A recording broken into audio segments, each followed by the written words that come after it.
I thought I was doing the right thing, the professional thing, the kind of thing people respect you for. 2 weeks. That's what they say, right? You give notice, you wrap up your work, you leave on good terms. I really believed in that, until the day they showed me how naive I'd been. It started on a Thursday afternoon. The office was quiet. Too quiet. I'd been staring at my resignation email for what felt like hours. Please accept this as my formal 2 weeks notice. The words felt heavy on the screen. My cursor hovered over send. I thought about the late nights, the weekends sacrificed, the countless times I'd been told, "You're like family here." Family.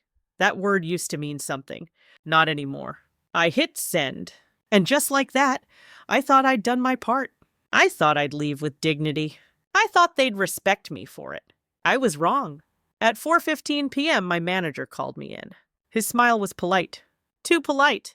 "So, you're leaving us," he said. I nodded. I wanted to give the team time to adjust, finish my projects, make sure it's a smooth transition. He leaned back in his chair, his fingers tapped the desk. "Well, that's very professional of you." But there was something in his eyes, something I couldn't place, a flicker of annoyance.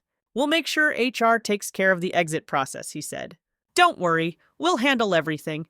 I thanked him, shook his hand, and walked out of the room. The next morning, my inbox pinged. "Subject termination, effective immediately." I blinked. Read it again. "As per company policy, we are ending your employment effective today. Thank you for your contributions." That was it. No explanation, no thank you, no 2 weeks. Just gone. I sat there staring at the screen, hands shaking, heart pounding. This couldn't be real. I'd been loyal. I'd been professional. And this was how they repaid me. A message from HR. "Return your badge and laptop today." That was all. No apology, no dignity, just orders. By noon, I was locked out of all systems. No email, no access. Even my work phone went dead. I wasn't an employee anymore. I wasn't anything anymore. I thought about the rent due next week, the bills, the medical coverage that would end tonight at midnight. I felt hollow. Later that evening, a friend called. I told him what happened. He sighed. "That's normal. In at-will states, they can fire you for anything. Anything. Even for doing the right thing. But this didn't feel normal. This felt deliberate, like they wanted to punish me, make an example out of me. At 11:37 p.m., I got a message from an unknown number. "You're not the first. You won't be the last." I stared at my phone. And in that moment, something in me shifted. If they think I'm walking away quietly, they're wrong. That night, I didn't sleep. I couldn't. Their email kept flashing in my mind. Termination effective immediately.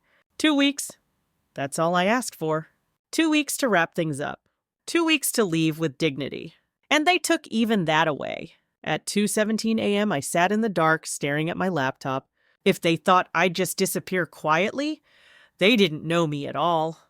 I opened my personal email, searched for every message, every attachment I'd ever sent to my work account. Screenshots, project files, performance reviews. Piece by piece, I started building a timeline. If they want to fight, I'll give them one. The next morning, I called an old colleague, someone who left the company 6 months ago. He answered on the second ring. "I heard what they did to you," he said. "I'm not surprised." "What do you mean?" I asked.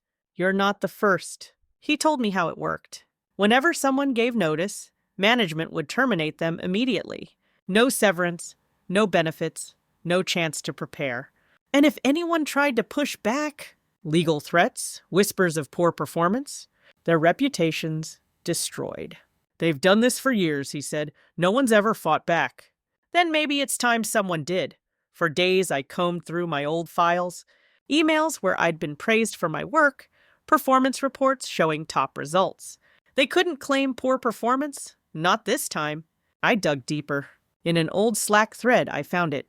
"As per policy, we reserve the right to terminate employees upon notice of resignation." But here's the thing, it wasn't in the employee handbook. Not anywhere. They made it up. At 11:46 p.m., a message appeared in my inbox. Sender anonymous, subject, "I know what they did." There was no text, just an attachment. I hesitated, then opened it. A PDF, an internal memo. To reduce payroll costs, terminate employees immediately upon resignation. This practice is to remain confidential to avoid reputational damage. It was all there, in writing. Their little secret. And now, I had it. The next morning, I called a lawyer. He listened carefully. "You have a strong case," he said, "but are you ready for this? They're going to come after you hard." "I'm ready." That afternoon, I sent a certified letter to HR, requesting payment for my 2 weeks, continuation of health benefits, a formal apology. I gave them 7 days. No response. I'd go public. At 3:03 a.m., I got another anonymous message. "Careful, they're already watching you." Attached was a photo of me, taken outside my apartment last night. This wasn't just a fight anymore. This was war. They started this. I'll be the one to end it. This wasn't just about me anymore. This was about every single person they chewed up and spat out. And now they knew I wasn't backing down. The first shot came fast. At 8:03 a.m., I got a letter from corporate legal subject cease and desist. They accused me of defamation, breach of confidentiality, unauthorized access to company data. I almost laughed. They were scared.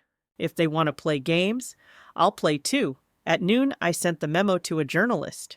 Anonymous email, encrypted attachment. The headline appeared online that evening. Ex-employee alleges retaliation company policy exposed. By morning, it had gone viral. Comments flooded in. This is happening everywhere. Finally, someone speaking up. Former employees started sharing their own stories. But the company wasn't done. They sent people to my apartment. At first, it was subtle.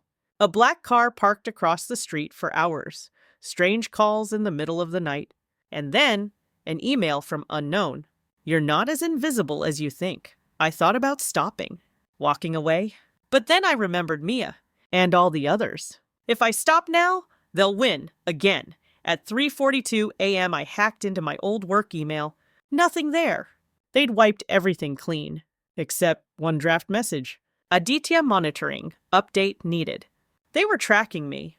Every move, every call. 2 days later, the company's stock plummeted. News anchors were talking about it. Shareholders demanded answers.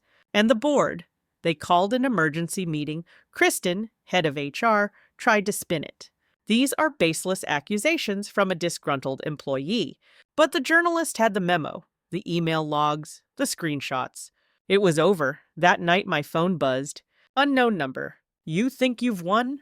This isn't over. At 11:11 p.m., I got a new email.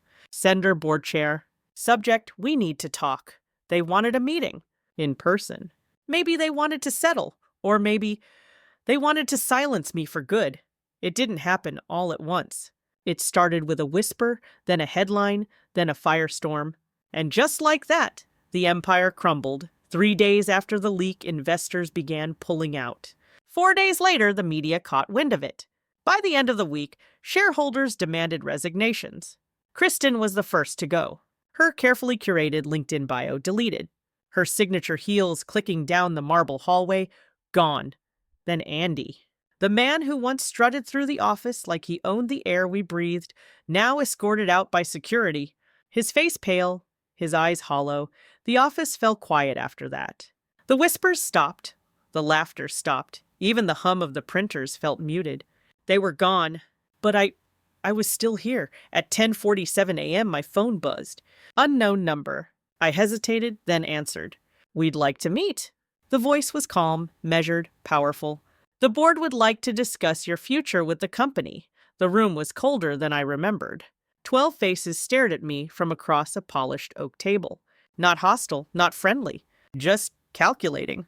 "You exposed a cancer in this company," one of them said. "You showed courage, intelligence, and most importantly, you won." Then came the offer.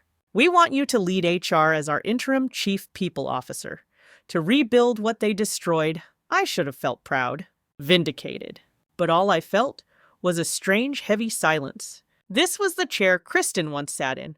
The same glass walls, the same view.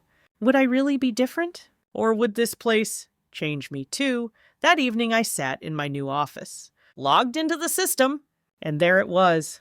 A folder. Mia, archived. Next to it, a new one.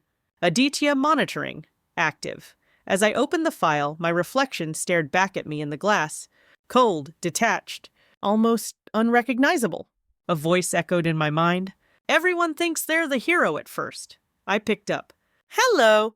The voice on the other end whispered, Welcome to the top. Let's see how long you last. Text on screen. Power doesn't corrupt, it reveals.